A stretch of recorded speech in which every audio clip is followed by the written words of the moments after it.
job. Good job. Good job. Okay, bounce a little bit. I'm going to hold it.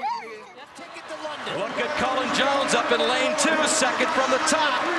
Irvin's trying to battle back 2 below him in lane 4. It is Jones up top in lane 2. Adrian's going to the wall as well. And it's Jones and Irvin 1-2. A near-drowning experience at the age of 5 has transformed gold medalist Cullen Jones into the 3rd fastest African-American swimmer to make the U.S. Olympic team. But this milestone is rare of its kind, as the absence of black swimmers has become a threatening reality. Is this a fear or an excuse?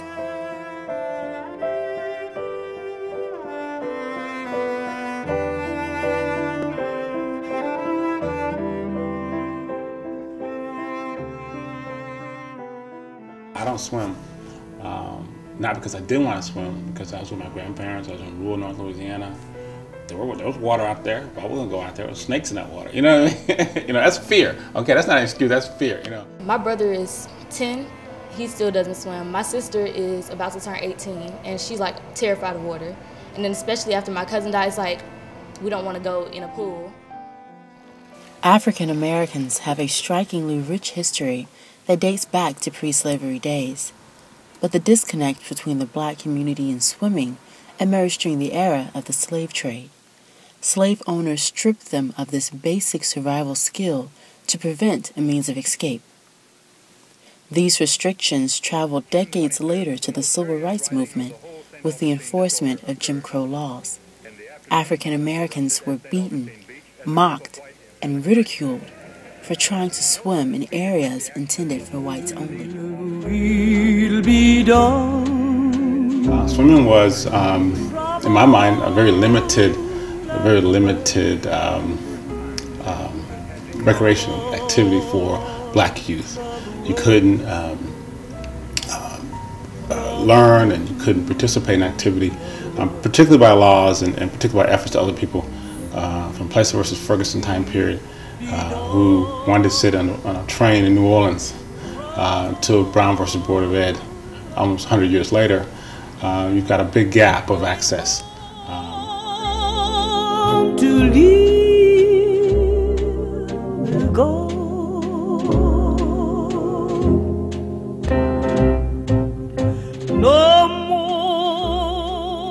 During the late 1950s, beaches and pools were the most violent scenes of racial prejudice.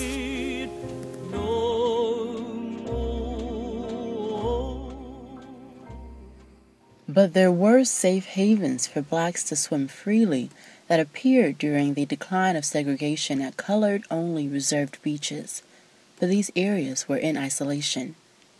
Today, the fear of water is so deeply rooted that the swimming culture has appeared to be non-existent and abnormal in the black culture. I guess more of a traditional cultural perspective, it has been something that has been passed on from generation to generation in the black community, that as a people, we don't swim. That's just something we don't do. And once that has been become part of the black family socialization process, then we begin to believe that, oh, okay, well, as a black person, it's just understood that I don't swim, so let me go play basketball. I don't swim, so let me go play football, because that's something that I'm supposed to do as a black person. Are blacks genetically incapable of swimming? Is it a generational curse? Or are there underlying factors as to why African Americans avoid water? You know, the choice to swim has nothing really, in my mind, to do with one's limited desires, but it's exposure by the family. The family has to have the means and the resources, transportation to go. But in large part of society. There weren't pools and books that you read, of course, that talked about limited access to public swimming, you know, separate but equal. The limitations on black people in that realm is really the driving force, the backstory to where we are right now. Just the jacket is there, you know. Okay, In many cases, Black parents who never learned to swim pass this on to their children, resulting in a high number of drowning deaths from African American kids.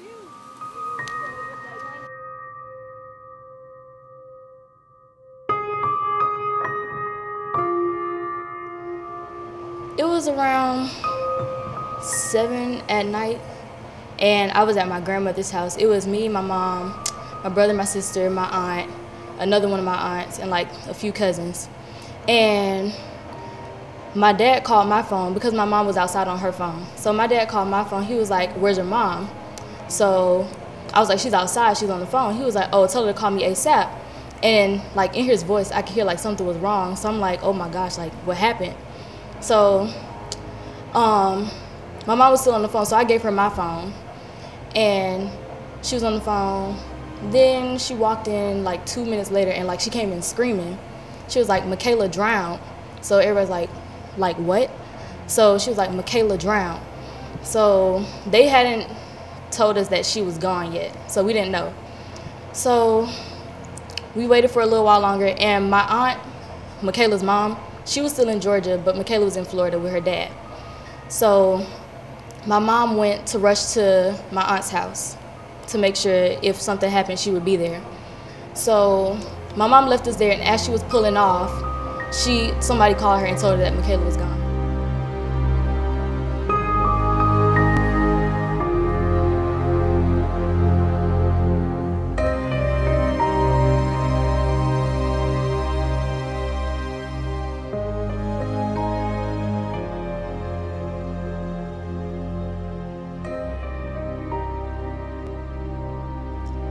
When I found out that she died, I think it like hurt me the most because I was mean to her the last time I saw her.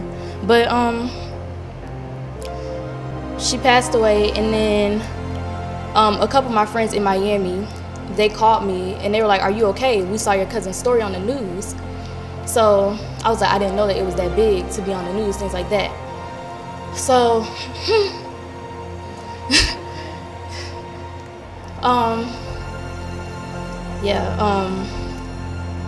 when my friends called me to tell me that they heard her story on the news, that's when like it really hit me the most, like she's really gone.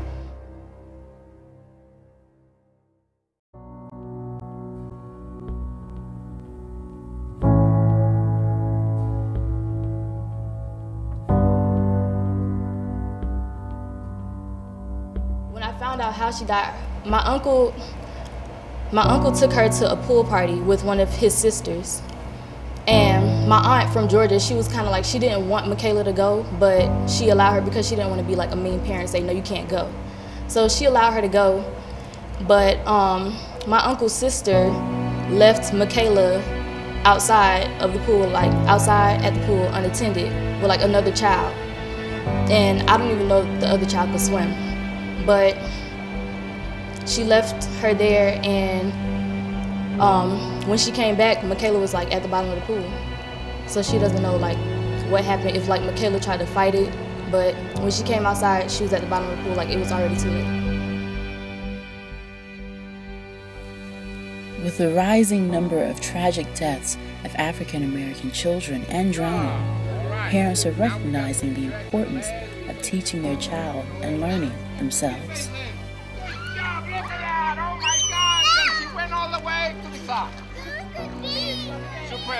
Super boy.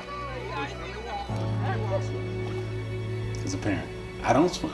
However, I know the importance for my son, and I'm taking lessons myself, and so my anxieties of not swimming, I know not to pass it on to my child. But for many low-income families in urban communities, there are issues with the expense of swimming lessons and an absence of accessible pool facilities, a problem that is worst among African Americans. It has been a combination of African Americans just not having the access to swimming facilities, so the structural access has been denied, and then also the financial access to actually go and say take swimming lessons, private lessons, if possible. That just hasn't been something that traditionally African Americans have been able to do.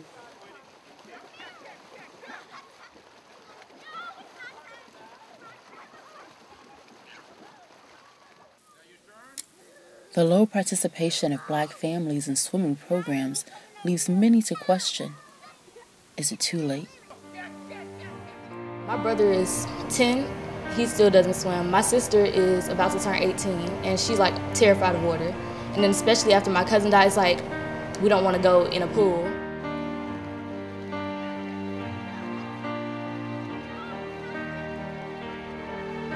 Sometimes it's a little hard. Like, I might like pass a swimming pool, and it's like I imagine like her body being at the bottom of the pool. Like, I can't save her. Things like that. The cultural disconnect between African Americans and swimming has stolen the lives of several young children. But good or bad, the ties to water remain a significant part of Black culture.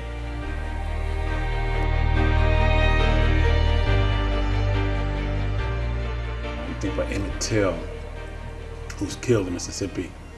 Young boy, dynamics, it hadn't to do with swimming or anything, but where they find him in water. The bottom of the lagoon down there in Mississippi, with the barbed wire tie around his neck, tied to a tractor tire. Had been beaten badly. So you think about that. You think about all the association with water and Black people historically. The historical background of skilled Black swimmers proves that there is hope for African Americans today. National nonprofit organizations like the YMCA have established swimming programs for children, teens, and adults. All right. Ambassador for African American Swimmers, Cullen Jones, has dedicated his life and talents to teach minorities how to swim through motivational speaking, youth clinics, and private lessons. Jones hopes to prevent tragic deaths of children like 5-year-old Michaela and to reinforce the strong aquatic traditions of our African ancestors.